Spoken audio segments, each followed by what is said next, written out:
Imagine a helium balloon the size of a football stadium, drifting 120,000 feet above the frozen Antarctic wilderness. This was the ANITA experiment. For a decade, NASA launched these payloads into the polar winds, letting them circle the continent for a month at a time. To get that equipment into the sky, teams had to brave minus 40-degree temperatures at McMurdo Station, the most remote launch site on Earth. It was a massive engineering effort designed for one purpose: to listen for the radio whispers created by the most violent events in the universe. The experiment was hunting for ultra-high-energy neutrinos. These are ghostly particles born in the chaos of supermassive black holes or cosmic ray collisions. Because these particles rarely interact with anything, scientists use the entire Antarctic ice sheet as a detector. They needed billions of tons of pure ice to increase the odds of a single neutrino actually hitting something. For years, ANITA worked exactly as expected, picking up the signals of particles raining down from the sky. But during its first and third flights, the antennas caught something impossible: two powerful radio pulses originating not from space, but deep beneath the ice. These signals were traveling the wrong way, a directional inversion that violates the known rules of particle physics. To understand why an upward-moving signal is so strange, we have to look at how a radio antenna sees a subatomic particle. When a high-energy neutrino strikes the ice, it triggers a cascade of secondary particles. That interaction creates a coherent radio pulse called the Ascarian effect.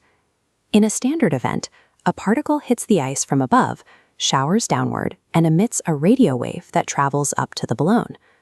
But the anomalous data showed radio pulses emerging at steep angles, between 27 and 35 degrees below the horizon, coming straight out of the ground.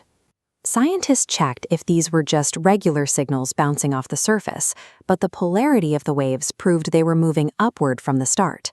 Multiple independent analyses have since confirmed the data is real. A high-energy event genuinely erupted from the interior of the Earth.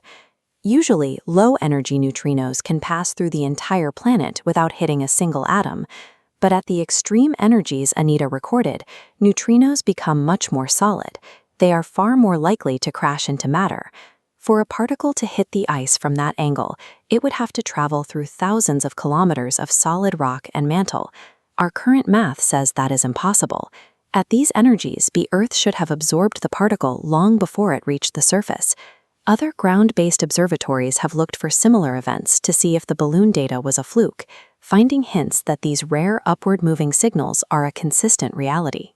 Because the math forbids these particles from surviving the journey, physicists are forced to admit that our most trusted model of reality is missing something. When the story went public, headlines speculated about mirror universes where time runs backward. While it made for a good story, the actual scientific theories are even more significant. The leading explanation among physicists is that ANITA didn't catch a neutrino at all, but a particle we haven't discovered yet. This could be a new type of neutrino that is far more ghostly than the others, allowing it to pass through the Earth even at extreme energies. Some researchers suggest we're seeing the signature of dark matter, interacting inside the ice in ways we haven't yet predicted. If either of these theories is correct, these signals will provide the first direct evidence for particles that exist entirely outside our current maps of the universe. By 2025, the ANITA signals remain an open question, a series of data points that simply shouldn't exist according to our current understanding. The hunt is now moving to the next phase with the PUEO project, a successor designed with much higher sensitivity to track down the exact source of these upward signals. It's a testament to raw exploration, turning whole polar caps into telescopes just to see what might catch our attention. The goal of science isn't just to confirm what we already know, it's to build tools